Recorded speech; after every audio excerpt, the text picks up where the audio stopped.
Сайн байцгаана уу? Cherry Book сувгийн Монгол Adventist буланд тавтай морилно. Би Болормоо байна. Австрали улсаас холбогдож байна. Энэ удаагийн мань зочноор Монгол улсаас 7 дахь өдрийн Adventist цөмийн пастор Ган Эрдэнэ холбогдож байгаа билээ. Одоо бүгдээрээ хамтдаа Ган Эрдэнэтэй хийсэн ярилцлага хүлээн авч сонсцгоё. Залбирч байгаа эхлээд. За Чи залбирх уу? Би залбирх уу? би залбирч. За. Эзэн бурхан минь та бидэнд таныг гэрчлэх боломжийг олгож байгаад баярлалаа. Тэгээ ялангуяа эзэн минь та болрогчээр дамжуулж түүний хөдөлмөрчөө гуцанг эзэн минь та стайчилж өөрийнхөө алдрыг ус түгэж байгаад баярлалаа. Эзэн яг одоо та бидтэй хамт байгаач эзэн минь зүрх сэтгэлээсээ сайхан ярилцаад тэгээд бас таныг гэрчлэхэд туслаарай. Тэгээд энэ нэвтрүүлгийг сонсох хүмүүсийг та тухайн цаг үед нас ивэж өрөөж өгөрөө. Есүсийн нэрээр залбирлаа. Амен. Амен. За баярлалаа. Ган Эрдэнэ бидний урилгыг хүлээж аваад манай Cherry Book сувгийн Монгол Adventist буланд надтай ярилцахаар холбогдож байгаад баярлалаа. За намайг урьж басан сайхан нэвтрүүлэгтээ оролцуулж байгаад баярлалаа. За Ган Эрдэнэ чи өөрийнхөө тухай, гэр бүлийнхээ тухай, ажил төрлийнхөө тухай манай сонсогч нарт танилцуулаач. За намайг Ган Эрдэнэ гэдэг. За би эхнэр 3 хүүхдийн хамт Монголын Adventist одоо чуулганд пастрын ажиллаар ажиллаж байгаа ийм залуу байна. Анх яаж итгэгч болсон бэ? Анх яаж Бурхны үгийг хүлээж авсан бэ? За анх бол бүр жоохон бахта яг 1-2 удаа ингээд нэг хамаатан садны таагчгаар ч юм уу эсвэл нэг найз нөхдийн ч юм уу урилгаар сүмдэлд явж исэн. Очиж сонирхож үзэж исэн. Гэхдээ тэр бол яг ингээд нэг итгэгч болсон шалтгаан маань бол биш байсан. Зүгээр хаяа нэг тохиолдлоор нэг очтой шүү дээ. Тий, нөгөө бусдад байгаа тий. Тий. Тэгээ яг итгэгч болсон гэх юм бол 2006 онд за манай ах буюу манай наг зах шүү дээ. Аавын дүү гэдэг чинь наг зах шүү дээ.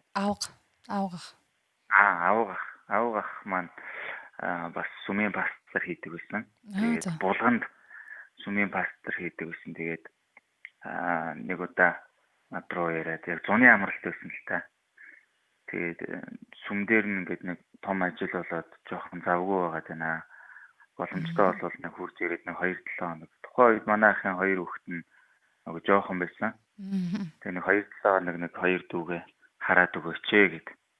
Тэгээ би тэгээд нэг 2-7 хоног уг нь харах гад явсан. Тэгээ 2-7 хоног болоод өнгөрсөн нөгөө 2 дүүгээ хараад тэгээ 2-7 хоногийн дараа яг явах гад байжсэн чинь буцаад ирлээгүй явахгүй байжсэн чинь чи ер нь манад ирж амьдраач гээд тэгжэн манай аавах. Тэгэхээр надад ч их айгүй гоё санагдсан л та. Яг тэр үед ингээд яг тийм итгэгч гэр бүлтэй 2-7 хоног амьдарсан чинь ингээд бүх юмнууд нь ингээд шал өөр мэдрэмжийг аваад их нөхөр бие биенээ хайрлаж байгаа, үр хүүхдээ хайрлаж байгаа, хоорондын харилцаа гэл.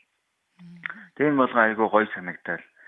Тэг нэг тэнцээ ингээд нэг тэнд бол яг ингээд миний үеийн ингээд нэг тийм гоё миний сонирхлыг татах элдв янзын тухайн үед бол 16 тайсан тэгээ тийм одоо залууд татах одоо намайг тийшээ татах ямар ч тийм сонирхолтой зүйл байгаагүй. Тэгсэн ч гэсэн яагаад ч мэдэхгүй ингээд татагдаад байсан байхгүй өөрөө. Ингээд нэг тийм үлдчихмээр тэмцээ байгаад амар санагдаад. Тэгэл тэгээ би энэ ч үлдээ танаад ингээд гоё байна амьдрий ингээд тэгээ 2-7 хоног ч байсан чинь ер нь 2 жилийн дараа ахын лөө уцаж гэрлөөгөө харьцсан. Тэгэл 2006 оны 6 сард тэнд очиод тэгээд 9 сарын 16-нд нь би усан баталгаа хүртэж яг бурхныг бүрэн дагах тийм шийдвэр гаргаж ирсэн. Тэгээ булганд байхдаа ажил хийжсэн үү эсвэл сурч ирсэн үү булганд? Сурсан. Ахлахаа ингээ булганд төгссөн. Тий. За тэгээд энэ хугацаанд одоо ингээд итгэгч болоод итгэл амьдралаар амьдарч явах хугацаанд чиний амьдрал тохиолдож байсан хөгжилтэй дурсамжтай тийм үйл явдлууд байдгүй юу? Байдаг. Анх итгэгч болоод удаагүй байж хахад нэг олон янзын одоо нэг манай ахын одоо ажилд нь янз бүрийн ингээл нэг саад утгаар эсвэл ингээд нэг юу гэдэг заримдаа хүмүүс чинь Есүс их ингээл тэгэхээр амар дургуй шүү дээ. Тэгээд айгуу тийм дээрлэх ч юм уу тийм өвдлүүд айгуу гардаг байсан. Тэгээд яг би яг нэг итгэгч болоод удаагүй байж хахад нэг сүмийн цонхорч илүү хагарч ирсэн. Тэгээд тэгсэн чи яагаад ингэж үү гэсэн чи энэ хавийн залуучууд харин айгуу сахилахгүй залуучууд байдیں۔ Тэгээд тэд нэр ингээд байдیں۔ Тэгээд энэ удаа чулуу шидээ сүмийн цонх хаглаад. Тэгээд яг тэр үед чинь би нэг манай ээж болохоор айгуу тийм шарын шашинтай тийм хүн байдаг гэсэн байхгүй юу. Одоо ч гэсэн ер нь тийм. Гэхдээ одоо бол ер нь бол гайгүй бид нэр итгэгч болоод ээж манаас бурхан гэж мэддэг болцсон. Тэр үед ч болохоор айгүй тийм шарын шашин элдв янз юмд айгүй их явдаг гэсэн болохоор бид ээжийнхэн л тэр рефлексээр явсан юм шиг баг. Тэгээ нэг ингээд нэг ганц нэг муу юм болонгууд нь би ахыгаа та ер нь нэг ном уншуулаач гэдэг нэг хатаад тэгээд. Тэгээд одоо бодохоор айгүй инээд өрөөд үү. Нэг тухайн үед ингээл нэг амар ахтай санаа зовсон хүн болоод тэгсэн чинь хэлж байгаа зөвлөж байгаа. Одоо тухайн үед л миний чадах юм л тэр байсан юм шиг байна. Их л анхаарал тавьж байгаа юм тий. Надад бас нэг юм хөвгөлтэй зүйл гэдэг юм аа. Итгэвч болоод удаагүй байсан. Тэгээд нэг ингээд манай сүмд айгүй их залуучууд явдаг байсан тухайн үед бас. Тэгээд нэг залуучуудын цуглаан дээр нэг сонирхолтой юм ярмаар санагдаад юм хиймээр санагдаад тэгээд би явж байгаад нэг юм зүрд зүг олдог байхгүй юу. Үг бурхан өнгийн дээлтэй гэдэг. Тэр нь уг нь бол Библи байхгүй юу? Одоо нөгөө Библийн хавц чи өнг байдаг шүү дээ, тий? Тэгээ нөгөө Библи бурхан ч нөгөө нэг Библиэлд шингээжсэн байдаг шүү дээ. Эхэнд үг байсан, үг нь бурхантай хамт байсан, үг нь өөрөө бурхан байсан гэдэг Иохан номдэр, тий? Тэгээд нөгөө үг бурхан өөрөө өнгийн дээлтэй гэхээр хүмүүс Библи гэж хэлнэ гэж би бодохгүй юу? Тэгээд нэг залуучуудын цуглаан дээр байж байгаа л таалгад юм аа, урд гараал. За үг бурхан өнгийн дээлтэй гэлтгсэн чинь. Манай нөгөө сүмийн залуучууд жанраасаа тэр энэ яа боддын бурхнуудын нөгөө нэг сүтэнүүдийн нэр хэлээд би бүр амар хачин байдалд орсон. Энийг ч хэзээ байх ч хэзээ. Тийм нэг бид нарын нөгөө суурин нөгөө нэг бодтын шашнаар хүмүүжсэн болохоор тэгэл альва юм рефлексээр шууд тэгэл бодтын юм шиг. Тий яг үнэ тэгэл цагаан шөхөөрт ямар гэж байгаа юм чинь. Тэгнээд үнэ нэг тиймэрхүү зүйл бас тохиолдчихсан. За тэгвэл чиний одоо итгэлийн амьдрал дотор ямар нэгэн одоо нөгөө нэг сургамжтай одоо гаргасан алдаа тэгээд хин нэгэн хүн одоо чамд одоо ингэ зөвлөөд хин нэгэн пастор ахлагчны зөвлөмж ч юм уу эсвэл заавал алдаа байх шаардлагагүй шүү дээ. Эсвэл одоо нөгөө нэг юм сургамж чамайг ямар нэгэн амьдралдаа шийдвэр гаргахад нөлөөлсөн тийм зүйл байна. Яа тэгэхээр би ягаад энийг асууж байгаа гэхээр нөгөө Христэд итгэл маань Христэд итгэх итгэл маань болохоор нөгөө нөхөрлөл дээр бас тогтож идэг тий. Тийм учраас одоо сүмд явдаг хүмүүс одоо сүмийн гишүүд бие биенийгаа ингээ хөхүүлэн дэмжиж бие биенийгаа урамшуулт заримдаа зэмэлж ингэж хамтаараа явж идэг. Тийм учраас яг тийм чамайг чиний одоо авч ирсэн тийм ухаалаг зөвлөмж юу вэ? За айгүй олон би ч одоо залуу хүн болоод тэр айгүй олон алдаа дутагдал их гаргадаг. Тэгэл янз янзын том жижиг олон асуудлуудад орж явдаг юм байсан. Тэгээ одоо ч гэсэн бас төгс болчихоогүй янз бүрийн асуудал гаргадаг. Тэгээд бас нэг бурхан нас явах тусам тэр асуудал жоохон багстай юм биш үү? Жоохон томооч. Жоохон ухаан суугаад харин тий. сахилжуулаад бурхан амьдралаар дамжуулаад жоохон сахилжуулаад хэлсэн юм шиг байна. Харин тий. Тэгээд бурханы бас нэг надад нэг баг залуугаас нас дуудсан болохоор би ингээд нэг одоо ингээд бодохоор яг би итгэж болж байсан тэр насаа одооны яг тийм насны хүүхдүүдтэй ингээд харьцуулаад үзэхээр одооны яг нэг юм 15 6 та хүүхдүүд бол сүмд ороо суухаар яг сургаал номлол анхаарал сонсдог залуучууд бол их ховор болцсон. Сүмд ороод уцаа оролдоол ч юм уу те эсвэл ингээд нэг хурдан дуусаад нэг гой залуучууд үйл ажиллагаа хурдан болоосаа хүлээдэг болсон юм шиг. Тэгээ миний хувьд болохоор ингээд сургаал номлол айгүй их тийм ач холбогдол гэж анхаарч шууд сонсдог байсан болоод ч тэр айгүй юм боддог байсан. Тэгээ тухайн үед ч нөгөө булганд очиод бас нэг тийм найз нөхөд бол байхгүй. Ингээд 15 6 том чинь шинээр найзтай болно гэдэг чинь бас нэлээд цаг хугацаа шаарддаг шүү дээ. Тэгнэ л Яг дээ. тийм үедээ ингээд нөгөө бурхны үгийг сонсоод айгүй тийм сайн хүлээж аваад дотроо их боддог байсан юм шиг. Тэгээ тэр үед зүгээр тухайн үед бол ингээд гинэн зайлхан баг юуг зөв хийж байгаа, юуг буруу хийж байгаач баг мэдэхгүй байсан. Тэгээд яг тухайн үед л олж авсан нэг сонсч авсан, бичиж тэмдэглэж авсан үг маань болохоор нөгөө гимшилт төвцөх үйлс бүтээ гэд үйлс ном дэр байдаг тийм. Тэгээ тэр ишлэл надад айгүй их тийм одоо хүртэл ингээд байнга бодогдож явдаг. Тэгээ ямар нэгэн алдаа дутагдал хийсэн ч гэсэн буруу зүйл хийсэн ч гэсэн ингээд хүмүүсийн хэлж байгаа заавар зөвлөгөө юмнууд нь бол ерөөсөө яг тэр үгийг хэлээд байгаа юм шиг санагддаг байсан.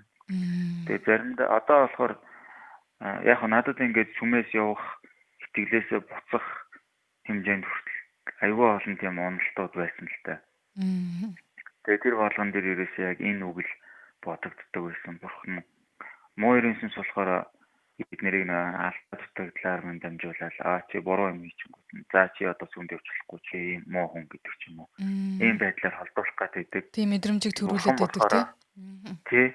Тэгээ бурхан болохоор тэгээд харин гүй битгий явж буруу юм хийсэн бол харин наатахтайгаа дүүцэх одоо үйлсийг хий. Гэмш надад үйлсийг буцаад.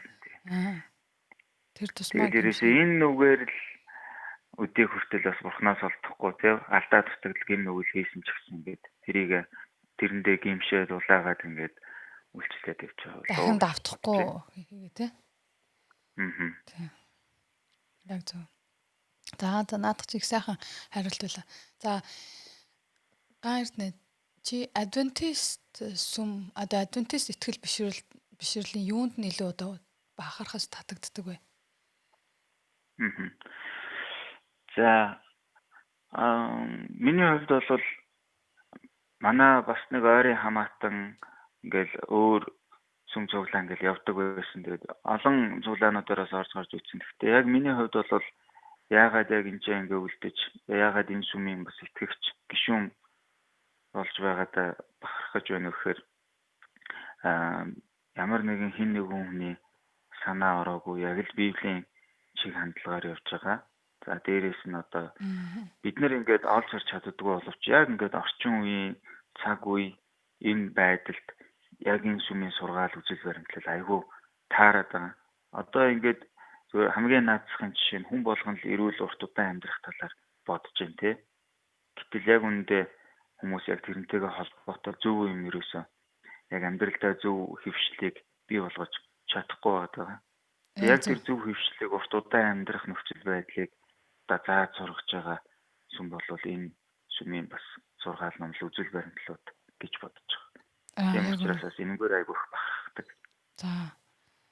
Чиний дуртай Библийн дүр юу байдаг вэ? Мэдээж итгэгч хүмүүсийн хувьд бол Библи бол Бурхны үг. Одоо хамгийн байнгын уншиж явах хэвээр нөхөрлөж явах хэвээр ном тий. Тэгээ Библи дотор чиний одоо дуртай дүр гэж байдаг байх. Тэгээ ер нь аль дүр нь дуртай вэ? Миний хувьд бол би Соломон хааны одоо түүх Соломон хааны тэр өнгөрүүлсэн амьдрал энд айгүйх дуртай байдаг. Соломон хааныг баг залууд нь багт нь бурхан дууддаг шүү дээ. Тэгэл ерөөсөө Соломон хаан эд баялгаа гэж бурхныг сонгосон, мэрэгэн ухааныг сонгосон. Тэгэл бурхан би чамайг хамт чиний залбирал бол юм байлаа. Би чамд хамт мэрэгэн ухаантай хамт чамд эд баялгаа өгнө гэл тээ. Тэгээ Соломон хааны сургаалт өгс номыг бас айгүй унших дуртай. Тэрийг бас хүмүүст уншаасаа гэж бас хүсдэг. Ягаад тэгэхээр тэрэн дээр хүмүүс болохоор эд баялгал гэж яриад байдаг. Гэтэл Соломон хаан бол тэг хэрсүү хаан, хэрсүү байдал тэг бурхнаас эмээхэн мэрэгэн ухааны эхлэл гэл. Тэгэд би бас тэр Соломон хааны номыг уншиж байхдаа ингэж бодож байсан. Яг тэр түүхийг анх уншиж байхдаа бурхан бол бас айгүй тийм өгөөмөр бурхан юм аа тий. Бурхан Соломон хааныг мэрэгэн ухааныг өгчөөд ядуу байлгаж болох л байсан шүү дээ. Тий одоо жишээ нь дэлхий дээр одоо тийм мундаг философичуд нэг орноос өөр юмгүй одоо орох орон гэргүй тийм мундаг философичуд зөндөл байсан шүү дээ мэрэгэн ухаантай хүмүүс тий. Гэтэл бурхан одоо биднэрээ итгэдэг бурхан тийм өгөөмөр айгүй өгөөмөр тийм баян бурхан юмаа тэгээ Соломон хааны тэр зүрх сэтгэлийг хараад би зөвхөн мэрэгэн ухаан чамд өгөхгүй эд баялагийг хүртэл давхарт нь өгөө гэд тэгж яадаг тий. Тэгээ тэр бас айгүй сонирхолтой санагдчихсан. Надад тэр айгүй тийм бурхны арга барил айгүй тийм гоё санагдаад байт. Хүмүүс болохоор ингээд за чи ингэчих юм бол би чамд одоо ийм эд баялагийг өгье гэж бурхан хэлэх юм бол хүмүүс амар амархан бурханд итгэх байсан баг л та. Яг үнэ. Бурхан ерөөсөө тэгхгүйгээр зүгээр ямар ч юм шаардлага амлалт өгөхгүйгээр л зүгээр л мэрэгэн оюун ухааныг өөрийг нь хүсэмжлэнгүүт тий Библиэлд сургаалт өгс номон дээр хэлдэг лөө зөвхт хүний өөр үхэд талхаар тутахыг та нар сонссон уу гэх тий. Тэгээд бурханд итгээд түүнээс эмээгээ зөвхт байх юм бол ямар ч байсан үлсэхгүй юм байна гэдгийг бол одоо ингээд амьдралаар бол аягуулсан ойлгоцсон. Тэгээд нөгөө нэг сургаалт өгс номон дээр бас байдаг шүү дээ. Эдээ будаагаар дүүрэн газар хэрүүл уралдаа байснаас амар тайван газар хатсан талхны хилтерхий мэрц суух нь илүү дээрээ гэдэг тийм. Яг үнэ. Тэгээд эдгээр үгсүүдийг бас итгэгч болоод ер нь бол одоо ч гэсэн ингээл байнга бодож өгдөг. Нөгөө нэг ямар агуу юм бэ гэл тийм. Харин тийм нөгөө нэг үзэн ядалтаар өхөр эзнээс өнөө хайртайгаар өвс идгээд тий бас сургаалт өгсдөр байсан. Тийм.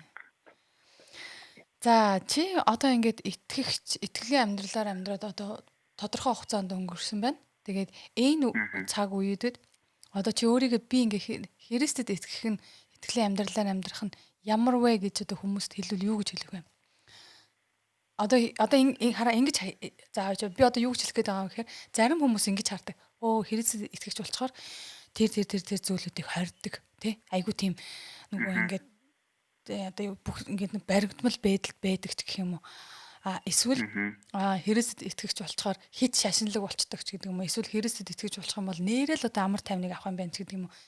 Хүмүүст янз янзын санаа бодлууд байдаг тий. Одоо чиний хувьд одоо итгэлийн амьдралаар амьдарч байгаа энэ хугацаанд чи одоо өөрийгөө юу гэж хэлэх вэ? Чи эргчлөөтэй хүн үү? Эсвэл ямар нэгэн одоо итгэл бишрэлийн дарамтан дотор амьдарч байгаа хүн үү?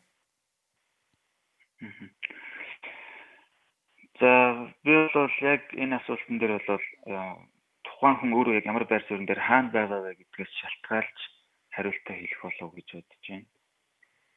Миний хувьд бол би өөрөө яг ингээ итгэгч болоод айгүй гоё тийм чөлөөлөгдөж амар тайван болсон учраас одоо бол ингээ яг над асуултыг чи асуух юм бол зүгээр л би одоо юу гэдэг нэг үгээр хэлэх юм бол авч байгаа гэх юм уу та. Хэрвээ би ингээд нэг гим нүгэлтэй эсвэл ингээд айгүй олон болохгүй зүйл хийдэг байсан үедээ хийдэг байсан яг үдээ насан дээрээ те хийдэг байж байгаад итгэгч болох юм бол мэдээж хэрэг нэр ингэж болохгүй л тэгж болохгүй л гэж жоохон дарамттай хүлээж авах бах. Гэтэ тэгээд альва нэг өөрчлөлтөнд сайн сайхан юмд бол золиос гэж байдаг. Тэгээд тэр золиос нь мэдээж төвчээрээр зарим нэг зүйлсүүдэд хориглож тэ хийхгүй байснаараас тэр сайн сайхан зүйлсүүд ирдэг учраас тодорхой хэмжээний тийм жоохон хүнд хэцүү зүйлийг бол бид нэр давах байхаа л гэж бодож байна. За баярлалаа. Тэгээд чи одоо итгэгч хүмүүст эсвэл итгэгч хүмүүс хандаж ямар зөвлөгөө өгмөр вэ? Бидний ярилцлагыг сонсож байгаа итгэгч залуучуудад итгэгч өвөө эмээнэрт одоо найз нөхдөдөө хандаад хэрүү би нэг ийм зүйлийг мэдчихээсэй гэх тийм. За би ч нэг тийм амар нэг тийм уран цэцэн үгтэй эсвэл нэг тийм биш болохоор зүгээр л сайхан тууштай байгаарай л гэж хэлхийг айгүй хүсдэг шүү дээ. Хүний амьдралд уналт туслалт янз бүрийн юмнууд болдог. Тэгэл ингээ харж байхад ялангуяа би залуучуудтай айгүй хойрхон байдаг. Өөрөө залуу хүн болоод ч тэр залуучуудтай хойрхон мэддэг. Ингээ харж байхад залуучууд айгүй тийм төөлбөргүй туушгүй байгаад идэг. Тэгээд тууштай байгаарай л гэж уриалж. За тэгвэл итгэгч бус хүмүүст хандаад өнөөдрийн бидний ярилцлагыг сонсож байгаа санамсаргүй байдлаар YouTube дээрээс бидний ярилцлагыг олоод тэгээд сонирхон сонсож байгаа хүмүүст хандаж хэлвэ.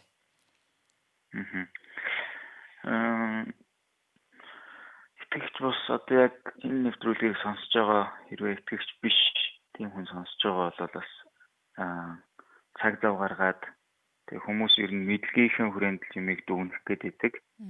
Тэгээд сайн мэдээгүй судлаагүй байж бас төрүүлж яарч Христийн тийм, Есүсийн тийм гэж дүгнэлт хийлгүүгээр өөрийн биеэр очиод нэг сайхан сургаал номлолын нэг бүтэн сонсоод суугаад үзээрэй. Тэгээд тэгчээд та дүгнэлтээ хийгээд Бурхныг дагах эсэх шийдвэрээ гаргаарай гэж хэлмээр.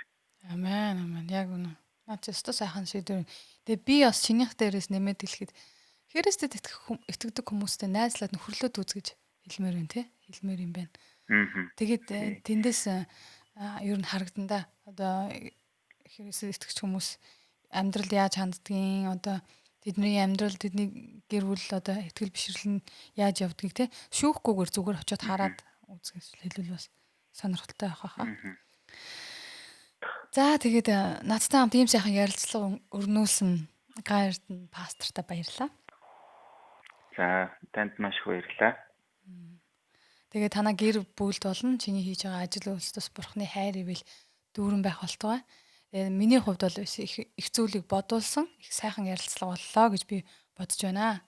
Тэгээд дараагийн удаад дахин уулзлаа. Түр баяртай. За баярлалаа. Бидний ярилцлага таалагдсан гэдэгт итгэлтэй байна. Хэрэв та subscribe дарж амжаагүй байгаа бол subscribe дарж биднийг дэмжээрэй. Мөн subscribe дарсан хүмүүстээ баярлалаа.